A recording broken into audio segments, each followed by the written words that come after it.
Trieste riafferma la sua vocazione di crocevia tra civiltà, incarnando oggi più che mai il ruolo di porta aperta tra Oriente e Occidente. È in questo solco, tracciato dalla storia e nutrito da secoli di scambi culturali e commerciali, che si inserisce il nuovo progetto artistico Arte e Leggerezza East Meets West, un'iniziativa di respiro internazionale che elegge la città a teatro permanente del dialogo tra mondi. Promosso dalla collezionista bavarese Laura Kreitz-Leupold, triestina d'origine, il progetto si articola in una mostra permanente all'interno di Palazzo Tergesteo, dove opere di artisti contemporanei e del passato dialogano su 3 direttrici: arte e vita, arte e musica, arte e filosofia.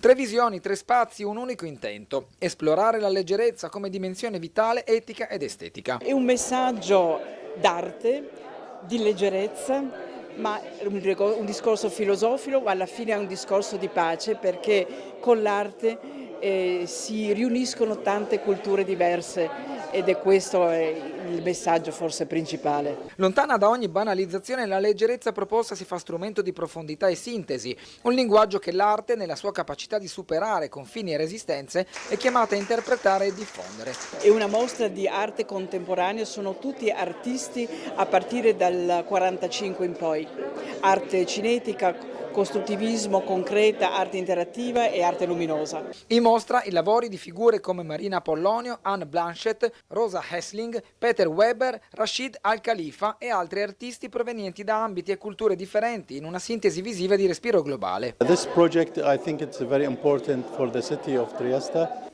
Penso che questo progetto sia davvero importante per la città, per la sua gente, ma anche per i turisti. E si tratta di un'attività molto importante per la cultura, per l'educazione dei più giovani, ma anche per un momento di relax visitando un luogo di cultura.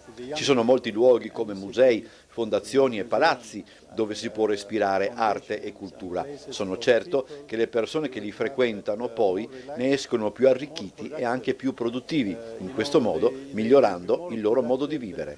And relax to live a better life. Con il patrocinio del Comune di Trieste e del Circolo della Stampa, l'iniziativa si propone come luogo di incontro e riflessione, aperto per ora su invito, ma destinato ad accogliere presto il pubblico attraverso visite guidate. Laura Kreitz, che è un'imprenditrice tedesca che vive in Austria, lavora in Germania, ha fatto di uno spazio che sono un paio di appartamenti qui al Tergesteo una vera e propria mostra, ma mostra di altissimo livello perché ha riunito una decina di artisti, tra cui uno che indubbiamente è un po' particolare perché è un principe della famiglia del Bahrain, e li ha riuniti, ha raccolto delle opere e domani presenterà questa iniziativa anche con un concerto a ridotto del Verdi e poi la sua casa sarà aperta per una serie di eventi e per visite guidate.